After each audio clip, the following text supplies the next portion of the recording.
Hello, you're welcome to the Educator's e-class with Coach Tobi, a platform that I've been using to provide teachers with timely encouragement, equipment, and empowerment to be able to carry out the teaching profession without stress and achieve good success on a daily basis. Now, we have been considering the title, The Emotionally Intelligent Educator, and we've had 3 previous parts, and the parts have been able to educate us about how emotions affect our expressions, the realities of the teaching profession, and how to manage ourselves against burnout. Then we looked at what emotions are, how our thoughts, our feelings, and our actions and our results connect. Then we went on to study what emotional intelligence is and how to be emotionally competent. Now, in this part 4, we want to look at emotional intelligence in daily life. Now, 6 Seconds, the Emotional Intelligence Network, has an action plan for using emotional intelligence in daily life. This EQ model, which is called the Cassidy Model, begins with 3 important pursuits: to become more aware, more intentional, and more purposeful. So, it starts with awareness. When you understand yourself, you understand your thoughts, how they influence your feelings, how they affect your actions, and how they give you the results you have per time. Then you'll be able to consciously manage your thoughts, your feelings, respond with the right actions, and get the good results that you need. Now, let's look at this Cassidy model. The K stands for know yourself, which means clearly seeing what you feel and do. Know your strengths and challenges, and recognizing your behavior pattern. So this first angle is that you should be aware of yourself. Know how you have been responding to issues. Know the ones that make you produce wrong feelings and wrong actions. Know the ones that make you produce the right feelings and actions. Now, when you have an understanding of this, it helps you to be more aware of yourself, know what triggers the wrong response in you, and what allows you to have better responses. Now, once this is achieved, number 2 is choose yourself, which means proactively responding to situations instead of reacting on autopilot.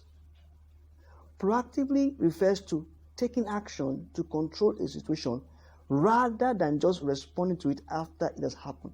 So, in this second part, you must decide to be proactive. Take action to control situations rather than just responding to it after it has happened. So, you must be proactive. Before anything happens that will make you act in the wrong way, you have already taken action to control. So this must be in your mindset. After you are aware of yourself, you must be ready to be proactive every moment. Then number 3, give yourself, which means putting your vision into action, knowing your purpose, and doing things for a reason. Now, you are in the teaching profession not just to pass across content, but you're also there to develop character. You are there to transform the lives of the children. You are there to grow them up into great leaders. So that should be at the forefront of your actions. So if you know yourself that you easily get irritated and get angry, then you now know, okay, this is what is making me behave this way. Then you now start deciding to be proactive. Okay, before this thing happens, let me control it. Then before you now finally act, you think of the vision. Why am I here? I'm not here to fight. I'm here to grow lives. So when this Cassidy model is in operation in your life, you'll be able to attend to teachers well, your fellow colleagues well, attend to parents well, attend to pupils well. Because this will continually guide your interactions. And you now have better classroom management. You have a more creative environment because now you understand each child based on their unique needs. And you yourself, you'll be able to avoid burnout because you will now attend to things appropriately. Now, we experience emotions all the time, but we rarely pause to reflect on what emotions are and how they affect learning. In this EQ model, the first step is to develop and cultivate self-awareness. Very important. Be aware of yourself. Study yourself very well. Know what makes you behave in certain ways and be able to understand why you behave that way. Because, like we said in a previous part, emotion has three distinct components: a subjective experience, a physiological response, and a behavior or expressive response. So the first thing that happens when you encounter an external issue or an event or someone's action towards you is that you want to be subjective, you want to interpret it the way you feel it should be interpreted. But in managing your emotions now, instead of you just being subjective, you know, okay, let me also be objective. Let me treat this event in a general way.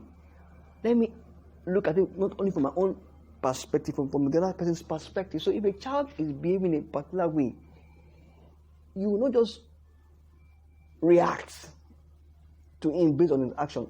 You think it through. Why is he behaving this way? Does he have issues at home? Does he have issues writing? Does he have dyslexia?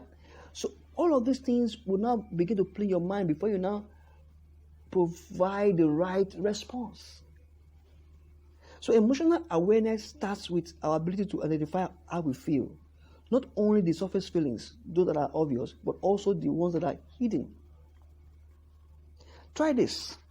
Choose a recent situation that was emotionally charged and reflect on the following prompts. Number 1, how did you feel during the situation? Name the specific emotions that you felt. Dr. Dan, a well-known speaker and author of The Old Brain Child, often says, name it to claim it, as naming emotions reduce their intensity. So if you have a feeling of anger, name it. Okay, this is why I'm angry. This is what's causing me to be angry. Once you name it, you'll be able to tame it. Number 2, what were emotions telling you?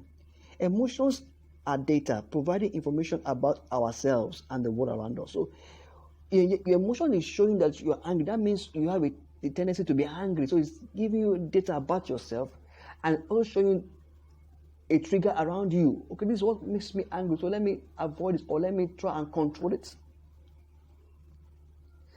Exploring the meaning of our emotions is an important step towards developing self-awareness. Number 3, what did you do about these feelings? We often hide, ignore, or deny uncomfortable feelings, such as shame, fear, and anger. But ignoring these emotions won't make them go away. Emotions drive us to take action, and we might feel the urge to respond to certain situations in non-constructive ways. Taking time to name our feelings and explore their meaning will help us make better decisions. Very key. The goal is to make better decisions every time. So based on these reflections, what will you do differently the next time you are faced with a similar situation? In a nutshell, teachers' social and emotional skills are important in helping them avoid burnout, increase well-being, and create a positive learning environment. Teachers can start developing their emotional intelligence by cultivating self-awareness. When we are mindful of our emotions, we feel more in control and make better decisions. Thank you so much for being a part of this series.